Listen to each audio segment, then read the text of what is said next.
Hello students, hello बच्चों, प्यारे बच्चों, नमस्ते। Welcome to Educrux CUET। आपको पता है कि बोर्ड के एग्जाम के साथ धीरे धीरे बच्चों के दिमाग में खतरे की घंटी बजनी शुरू हो गई है। अब आपको क्या करना है? बॉयफ्रेंड गर्लफ्रेंड का चक्कर छोड़ना है और धीरे धीरे बोर्ड के एग्जाम की तैयारी में लग जाना है। और आपको एक चीज और भी पता है कि बोर्ड एग्जाम के बाद क्या करोगे, मनपसंद की यूनिवर्सिटी में कैसे जाओगे। आपको ये भी पता है कि अब यूनिवर्सिटीज में एग्जाम देने के लिए एक कॉमन यूनिवर्सिटी एंट्रेंस टेस्ट यानी CUET देना पड़ता है। तो उसी CUET के बारे में मैं बात करने जा रहा हूं। तो उससे पहले ये मैं आपको एक बात और याद दिला दूं, तो ये हमारा एडुक्रक्स का CUET एडुक्रक्स का ऑफिशियल यूट्यूब चैनल है। इस सारी की सारी इंफॉर्मेशन आपको यहाँ पे मिलेगी। तो उसके लिए इसको लाइक, शेयर एंड सब्सक्राइब जरूर करें, खुद करें और दोस्तों और घर वालों से भी करवाएं। तो आगे हम 3-4 इंफॉर्मेशन पे बात कर लेंगे कि इसमें क्या क्या चीजें हैं, हम किन किन प्रॉब्लम्स पे फेस कर रहे हैं। एक बच्चा, एक कॉमन 12वीं क्लास का बच्चा या स्टूडेंट जो चीजें नहीं समझ पाता उस पे हम बात करेंगे। सबसे पहले कि भाई ये है क्या, दूसरा एग्जाम का स्ट्रक्चर क्या होता है, एग्जाम डेट जो आ चुकी है ऑलरेडी वो मैं बताऊंगा कि एग्जाम डेट वो कब आई है, कि बोर्ड से और एग्जाम डेट के बीच में जितना टाइम है उसमें आपको कैसे मैनेज करना है। और अगर आप अभी से बोर्ड के साथ CUET को मैनेज करना चाहते हो तो वो स्ट्रेटजी क्या होनी चाहिए। हालांकि स्ट्रेटजी के बारे में डिटेल हम नेक्स्ट वीडियो में रखेंगे, अभी इन बेसिक क्वेश्चंस के आंसर देंगे आपको। और subject combination to different universities, different university में क्या एलिजिबिलिटी को लेकर डिफरेंसेस होते हैं, सब्जेक्ट उसके सब्जेक्ट एडमिशन या क्या कहते हैं कॉम्बिनेशन के पॉइंट ऑफ व्यू से जो क्वेश्चंस होते हैं उसको भी थोड़ा सा देख लेंगे। ज़्यादा डिटेल में नहीं रखेंगे, शॉर्ट में एकदम क्रिस्प इंफॉर्मेशन रखेंगे ताकि वो चीज़ आपको क्लियर हो जाए। नेक्स्ट में हम देखते हैं, सबसे पहले हमारा है कि what is CUET common university test. Already आपको पता है, एक सिंगल विंडो अपॉर्चुनिटी बताता है कि कैसे आप एक यूनिवर्सिटी में एडमिशन ले। पहले क्या होता था कि BHU के लिए अलग फॉर्म, DU के लिए अलग फॉर्म, AMU के लिए अलग फॉर्म, किसी दूसरी यूनिवर्सिटी के लिए अलग फॉर्म। अब क्या होगा, आपको एक कॉमन CUET का फॉर्म भरना है। अब उसमें अपने डोमेन सब्जेक्ट, लैंग्वेज और GK उस हिसाब से सेलेक्ट करना है जिस हिसाब से किसी यूनिवर्सिटी की रिक्वायरमेंट है। फॉर एग्जांपल किसी पॉइंट मैथ्स ऑनर्स में BHU कुछ और मांग रहा है, DU कुछ और मांग रहा है, तो वो चीजें आपको फॉर्म में सेलेक्ट करनी है। तो जब अभी फॉर्म आएगा तो इस पर एक और डिटेल में वीडियो बनाऊंगा। अभी के पॉइंट ऑफ व्यू से बस मैं इतना समझा रहा हूं कि सारी यूनिवर्सिटी जो CUET के अंदर है उनमें आपको केवल एक कॉमन फॉर्म भरना है और एक कॉमन एग्जाम देना है, मतलब अलग अलग सब्जेक्ट्स के अलग अलग एग्जाम देने ऑब्वियसली। और उसी से आपको या उन्हीं में जो आपको स्कोर मिलेगा उसी स्कोर से आप डिफरेंट यूनिवर्सिटी में एडमिशन लेंगे। ठीक है, अब जरा सा हम देख लें क्या कहानी आगे बढ़ रही है हमारी। एग्जाम स्ट्रक्चर में 3-4 बातें हैं। एक सेक्शन है लैंग्वेजेस का, जो फर्स्ट है जिसको कहते हैं फर्स्ट B है, जिसमें 20 लैंग्वेजेस हैं। जो फर्स्ट A में लैंग्वेजेस नहीं वो इसमें है। और ये 27 डोमेन सब्जेक्ट्स हैं जिसमें physics, chemistry, maths, life science, economics, history, pol science etcetera, ये सारी चीजें हैं। और एक जनरल टेस्ट है। जनरल में मतलब थोड़ी सी हिस्ट्री, थोड़ी सी पॉलिटी, थोड़ा सा आपका इकोनॉमिक्स, थोड़ी थोड़ी चीजें, यानी बेसिक जो एक बच्चे को जाननी चाहिए उसको हम जनरल टेस्ट कह रहे हैं। ठीक है, थोड़ा सा इसमें बेसिक मैथ्स, रीजनिंग, वो जो एक जनरल स्टूडेंट्स को पता होनी चाहिए वो सारी चीजें इसमें है। ठीक है, तो स्ट्रक्चर आपने देख लिया, ये सारी चीजें हैं। अब हम देखते हैं कि मैक्सिमम आप कितने, क्योंकि 12th क्लास में क्या होता था, स्टेट बोर्ड में किसी बोर्ड में 6 सब्जेक्ट होते थे, किसी बोर्ड में 5 सब्जेक्ट होते थे। अब यहां पर इन्होंने कहा कि भाई जो कॉमन टेस्ट हो रहा है उसमें आप या एक स्टूडेंट जो है वो मैक्सिमम 9 सब्जेक्ट ले सकता है। किस कॉम्बिनेशन में? 2 लैंग्वेज आप ले सकते हो और 6 डोमेन सब्जेक्ट ले सकते हो और एक जनरल टेस्ट ले सकते हो। आपको दिख रहा होगा 2 लैंग्वेज, 6 डोमेन, कोई भी 6 डोमेन आप ले सकते हो डिपेंडिंग ऑन कि कौन सी यूनिवर्सिटी क्या क्या चीजें अपने एलिजिबिलिटी में या एंट्रेंस पैटर्न में मांग रही है।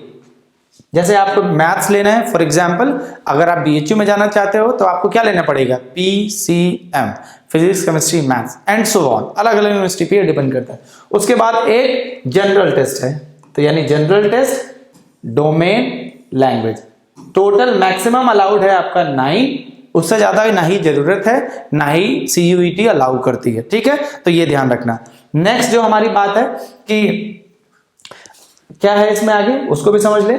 जैसे मैं एक कंपैरिजन आपको बताना चाहता हूं कि जैसे ये हमारा ऊपर, ये जो ऊपर वाला पोर्शन है वो DU का है, नीचे वाला जो पोर्शन है हमारा BHU का है। तो थोड़ा सा एक छोटा सा कंपैरिजन मैं बताना चाहता हूँ एलिजिबिलिटी में। मैंने एग्जाम्पल के लिए यहाँ पर हमने फिजिक्स को लिया है और BHU और DU में देखते हैं क्या अंतर आता है। बहुत सारी यूनिवर्सिटीज हैं, सब में मैं नहीं जा रहा हूँ, वो आप CUET की वेबसाइट पे जाएंगे, यूनिवर्सिटी वाले कॉलम में जाएंगे, फिर वहां पे अपनी यूनिवर्सिटी जिसमें आपको एडमिशन लेना हो उसके उस सब्जेक्ट में जाएंगे, वहां पे क्या CUET से रिलेटेड बातें चल रही हैं या फॉर्म में कैसे कैसे डालना है, क्या क्या एंट्रेंस देना है, वहां पे लिखा हुआ है। मैं केवल DU और BHU के फिजिक्स के पॉइंट ऑफ व्यू से इस स्लाइड में आपको बता रहा हूँ। जैसे अगर आपको DU में BSc ऑनर्स करना है फिजिक्स में, ठीक, तो आपको डोमेन में क्या क्या लेना पड़ेगा, एक फिजिक्स, एक केमिस्ट्री, एक मैथमेटिक्स और एक लैंग्वेज। ऊपर मैंने सेक्शन में बता दिया था कि लैंग्वेज कहाँ है, डोमेन सब्जेक्ट कहाँ है, जनरल टेस्ट भी था। तो यहाँ पे यानी DU में जनरल टेस्ट की जरूरत नहीं है। अब यहाँ पे क्या कह रहा है, एलिजिबिलिटी क्या कह रहा है भाई, ये कह रहा है कि कैंडिडेट CUET का एग्जाम दे, किस कॉम्बिनेशन में, फिजिक्स, केमिस्ट्री, मैथ्स, और उसमें जो CUET में जो आपके नंबर्स आएंगे, मार्क्स आएंगे, उसी के हिसाब से merit will be based on the CUET scores obtain from the above mention combination of the subject. अब दूसरी बात क्या कह रहा है, must have obtained a minimum of 30% score in any one language in list A। ये देखो एक लैंग्वेज बोला ना, इसमें कह रहा है भैया कम से कम 30% तो लैंग्वेज में पाओ, यानी 30% ले आना बस। उसके बाद रिमार्क्स क्या कह रहा है कि इससे जो रिलेटेड डिटेल सब्जेक्ट्स हैं किसी भी सब्जेक्ट का, उसको आपको यूनिवर्सिटी की वेबसाइट पे आके जाके देखना है। इसमें एक और चीज है, जैसे यहाँ पे लिखा है list A, list B1, list B2। अब यूनिवर्सिटी की अलग अलग लिस्ट है वेबसाइट पे, आप डिटेल में आपको वहां से मिलेगा। वो सब्जेक्ट टू सब्जेक्ट वेरी भी करता है कि उन्होंने लिस्ट A में कौन कौन से सब्जेक्ट डाले हैं, लिस्ट B1 और लिस्ट B2 में। और सिलेबस के अंदर भी किसी किसी सब्जेक्ट्स में सेक्शन A, सेक्शन B ऐसे भी बना है, जैसे सेक्शन A और सेक्शन B में B1, सेक्शन B2। जैसे मैथ्स में है section A, section B1, section B2, सब में अलग अलग है। कंप्यूटर साइंस में भी ऐसे ही है, लेकिन फिजिक्स में, केमिस्ट्री में और भी बहुत सारे सब्जेक्ट में वो केवल एक पार्ट में है पूरा सिलेबस। मैथ्स में सिंस 10th क्लास तक की जनरल मैथ्स अलग होती है, थोड़ा बहुत स्टैटिस्टिक्स का पोर्शन आ जाता है, तो उन्होंने इस स्ट्रक्चर में उसको बना रखा है। इसको मैंने अपने चैनल पे, इसी चैनल पे डिटेल में डिस्कस किया है। वो वीडियो मैं आपको लिंक में मैथमेटिक्स के पॉइंट ऑफ व्यू से डिस्क्रिप्शन में डाल दूंगा, वहां से देख लेना। यहाँ पे मैंने फिजिक्स मेंशन किया, तो फिजिक्स के लिए बता रहा हूँ कि भाई आपको DU में फिजिक्स ऑनर्स चाहिए तो ये कॉम्बिनेशन आपका ये होना चाहिए, प्लस लैंग्वेज में पास होना चाहिए। अगर BHU में आपको फिजिक्स ऑनर्स चाहिए तो कॉम्बिनेशन का नाम है maths honours, basically maths group. इसी मैथ्स ग्रुप में आप जब PCM का टेस्ट दोगे, यानी फिजिक्स, केमिस्ट्री और मैथ्स, इन्हीं में अगर आपकी मेरिट अच्छी बनेगी तो आपको मैथ्स ऑनर्स मिल जाएगा। मेरिट उससे थोड़ी नीचे आएगी या उससे नीचे आएगी, यानी जितने बच्चे हैं और वर्सेस जो टेस्ट दे रहे हैं, उन्हीं में सप्लाई डिमांड के हिसाब से वो maths honours, physics honours, chemistry honours के हिसाब से मिलेगा। DU में जबकि फिजिक्स ऑनर्स की अलग स्टोरी है, केमिस्ट्री ऑनर्स के लिए अलग है और दूसरा आपका मैथ्स ऑनर्स के लिए अलग है। लेकिन BHU में चाहे मैथ्स ऑनर्स हो, चाहे फिजिक्स ऑनर्स हो, चाहे केमिस्ट्री ऑनर्स हो, सबके लिए PCM देना पड़ेगा। ठीक है, इन्होंने थोड़ा थोड़ा अलग अलग डाला हुआ। ये डिटेल आपको यूनिवर्सिटी पे मिलेगा। मेरे कहने का मेरा कंसर्न बस इतना ही है। नेक्स्ट में थोड़ा सा एक और देख लेते हैं।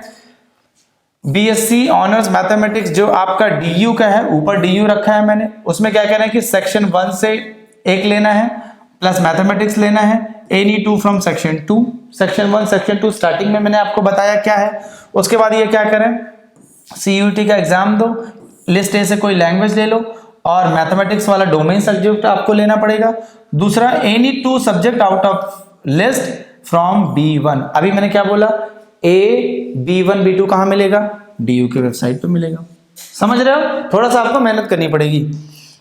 फिर अब जैसे मान लो मैथ्स ग्रुप यहाँ पे बात हो रही है BHU में, जैसे वहां पे फिजिक्स ऑनर्स के लिए था, सेम यहाँ पर मैथ्स ऑनर्स के लिए भी है BHU में, सेम यहाँ पर केमिस्ट्री ऑनर्स के लिए भी। क्या करना पड़ेगा, for this program common test all languages. फिर आपको क्या क्या लेना पड़ेगा, फिजिक्स, केमिस्ट्री, मैथ्स के लिए आपको आना पड़ेगा, सिंपल। फिर उसके बाद ये चीजें हैं हमारे पास, डिटेल है। फिर इसके लिए जो मेरिट लिस्ट वगैरह क्या बनेगी, वो कहाँ पे मिलेगा, BHU के वेबसाइट पे मिलेगा। यानी कुल मिला के समरी इस बात की है कि अगर आपको किसी सब्जेक्ट में एडमिशन चाहिए तो कौन कौन सा फॉर्म भरना है और कौन कौन सा एग्जाम देना है, CUET की वेबसाइट पे जाओ, फिर वहां से यूनिवर्सिटी की वेबसाइट पे जाओ, फिर जो कोर्स आपको चाहिए उसमें जाओ और उसमें देखो वो जो जो चीजें मांग रहे हैं आपको वो चीजें करनी पड़ेंगी। सिंपल इतना ही है। तो मैं इस वीडियो के कंक्लूजन में शॉर्ट में मैं एक चीज लास्ट में आपको बताना चाहूंगा कि जो हम कोर्स ला रहे हैं ऑलरेडी वो चल रहे हैं, कुछ इसमें हम शुरू भी करेंगे। जो चल रहे हैं वो है हमारे फिजिक्स, केमिस्ट्री, मैथमेटिक्स, बायोलॉजी और इकोनॉमिक्स, ये सारी चीजें चल रही हैं। जल्द से जल्द आप हमारी ऐप पर, यानी कौन सी ऐप है हमारी, ऑलरेडी आपको पता है एडुक्रक्स ऐप जाके प्ले स्टोर से डाउनलोड करें और स्क्रीन पे जो आपको नंबर डिस्प्ले में दिख रहा होगा, कोई क्वेरी होगी आप उस पर फोन करें, अपनी बात या कोई कंफ्यूजन हो, कोई क्वेरी हो तो डिटेल में आप फोन करके पूछ सकते हैं। बाकी इसमें जो डिफरेंट सब्जेक्ट के लिए जो स्ट्रक्चर है, यानी फिजिक्स के लिए क्या है, केमिस्ट्री के लिए क्या है, बायोलॉजी के लिए क्या है, मैथमेटिक्स के लिए क्या है, इन सारी की सारी अलग अलग से वीडियो बना के उसके लिंक इस वीडियो के नीचे हम दे देंगे डिस्क्रिप्शन में। Okay, thank you so much.